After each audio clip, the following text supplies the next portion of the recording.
जय श्री राम दोस्तों। आज मैं आपको बता रहा हूँ कि कर्क राशि के जो जातक हैं उनके लिए 16 दिसंबर से और 13 जनवरी के मध्य, जबकि क्या है भगवान सूर्य नारायण वृश्चिक राशि को छोड़कर धनु राशि में प्रवेश कर रहे हैं, तो इनके लिए यह किस प्रकार से फलित रहने वाला है। जबकि ये मान लीजिए कि सूर्य नारायण भगवान का जो है, भगवान सूर्य एक ऐसे ग्रह हैं दोस्तों कि जो आपकी कुंडली में जब केंद्र भाव इत्यादि में बैठे हुए होते हैं या उच्च राशि में बैठे हुए होते हैं या मित्र राशि इत्यादि में बैठे हुए होते हैं, तो हमेशा वह क्या करते हैं, अच्छा फल फलित करते हैं और मान सम्मान और प्रतिष्ठा अवश्य ही प्रदान करते हैं। तो ये समझ लीजिए कि इस समय ग्रह गोचर के हिसाब से अगर हम देखें तो जो कर्क राशि के जो जातक हैं उनके लिए भगवान सूर्य नारायण कहाँ बैठे हुए हैं, आपके छठे भाव में बैठे हुए हैं। छठे भाव में बैठने का तात्पर्य ये है दोस्तों कि यह क्या है, शत्रु का भाव है, चिंता रोग ऋण का यह भाव है और साथ ही साथ यह क्या है, मुकदमे से रिलेटेड यह भाव होता है। तो ये मान लीजिए कि इन भावों में जब यहाँ पर भगवान सूर्य नारायण बैठे हुए हों तो जो कर्क राशि के जातक हैं उनके लिए यह कैसे फलित होने वाले हैं। आप ये मान लीजिए दोस्तों कि जो 6-8 भाव ये होते हैं, इनमें कोई भी क्रूर ग्रह जब बैठता है तो वह लगभग अच्छा फल फलित करता है। अच्छा फल फलित करने का ये तात्पर्य होता है दोस्तों कि जैसे यह क्या है, आपका रिपु भाव, रिपु यानी शत्रु भाव है, शत्रु भाव में कोई भी क्रूर ग्रह बैठा हुआ होता है और अगर वह अच्छा दृष्टिगत है तो ये समझ लीजिए कि उस समय क्या होता है, जो हमारा शत्रु भाव होता है यानी कि जो हमारा कोई अनिष्ट कारक हमारे जीवन में होते, कई व्यक्ति ऐसे होते हैं कि जो क्या करते हैं, हमारी तरक्की इत्यादि में जब भी तरक्की इत्यादि होती है दोस्तों या हमारे साथ जीवन में जब भी मतलब अच्छा कुछ हो रहा होता है, उसमें जो व्यक्ति रुकावट उत्पन्न करते हैं उनको यह क्या कर देता है, हमेशा दबा के रख देता है। यानी कि उस समय आपको उन कार्यों में कोई भी, आपके जीवन में कोई भी रुकावट नहीं कर सकता है। तो ये समझ लीजिए कि जब यह आपके 6th हाउस में है यानी छठे भाव में है दोस्तों, तो यहाँ पर क्या है, यह इस समय शत्रु भाव से भी आपको क्या करेंगे, किसी प्रकार से कोई दिक्कतें नहीं आएंगी। और साथ ही साथ यह क्या है, मुकदमा इत्यादि, अगर आपके जीवन में कोई केस इत्यादि चल रहा है भूमि भवन से रिलेटेड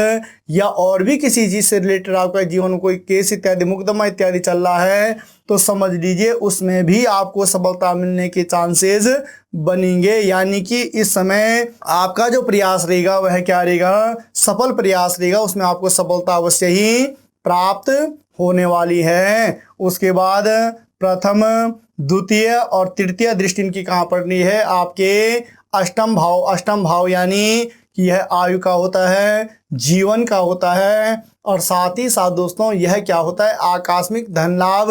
और आकस्मिक परिवर्तन के योग भी यह भाव बनाता है। तो जब भगवान सूर्य नारायण की यहाँ पर दृष्टि पड़ रही हो तो ये समझ लीजिए कि शनि के घर में यहाँ पर क्या है, 11 अंक लिखे हुए हैं। तो 11 अंक यानी कुंभ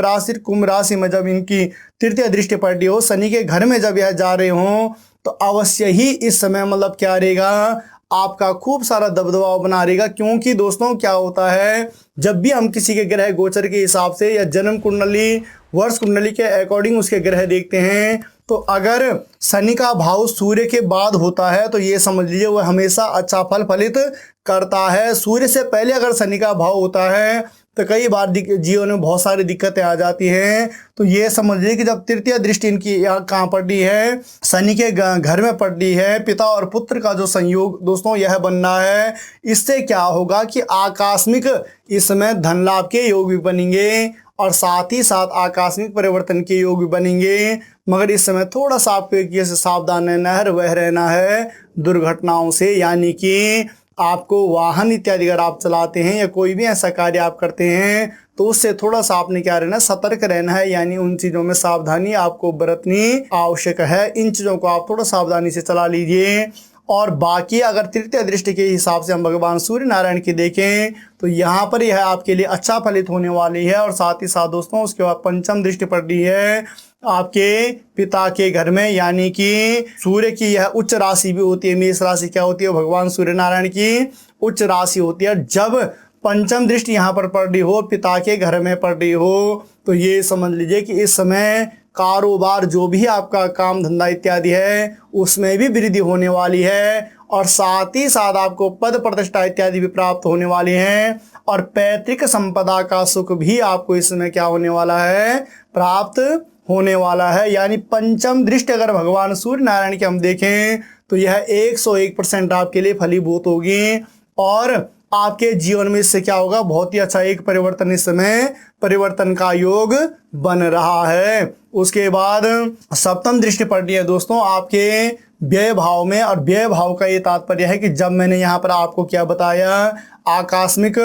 परिवर्तन इत्यादि बताया, आकस्मिक धन लाभ के योग बताए, और यह क्या है, पिता का भाव था, यहाँ पर पद प्रतिष्ठा बताई। तो दोस्तों यह जो भाव है यह व्यय का भाव है, व्यय यानी खर्चे का भाव है। और कभी भी कोई क्रूर ग्रह आपके द्वितीयेश, षष्ठेश, अष्टमेश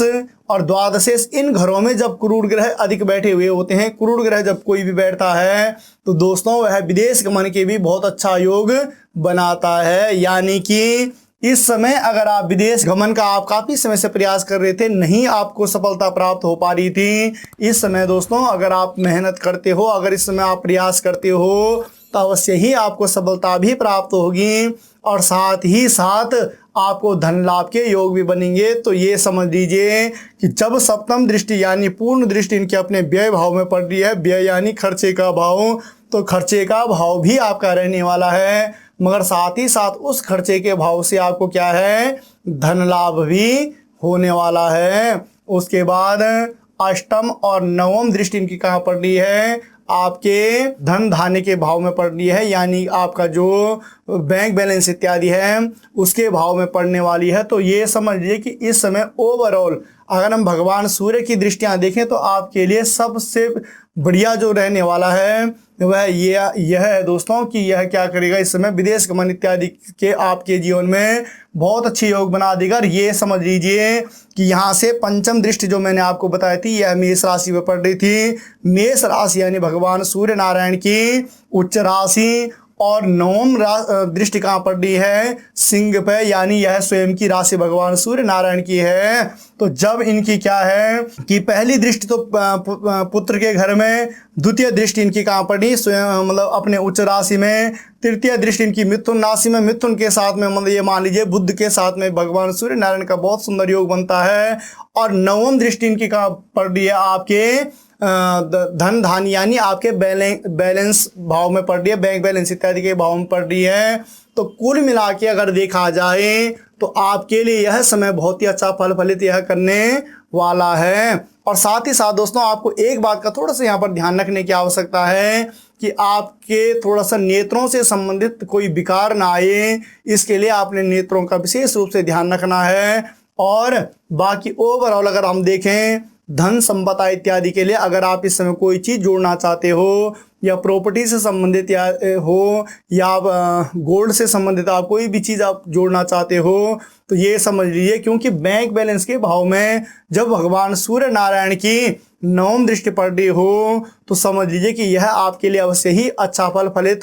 करने वाला है। तो ओवरऑल अगर हम देखें तो कर्क राशि के जो जातक हैं इनके लिए ग्रह गोचर के हिसाब से भगवान सूर्य नारायण जब आपके क्या हैं 6th हाउस में बैठे हुए हैं, तो ये समझ लीजिए कि इस समय यह आपके लिए अच्छा फल फलित करने वाले हैं। तो दोस्तों आपको हमारा यह वीडियो कैसे लगा, आप इसे लाइक भी करें, शेयर भी करें। मिलते हैं पुनः एक नई वीडियो में, तब तक के लिए जय श्री राम।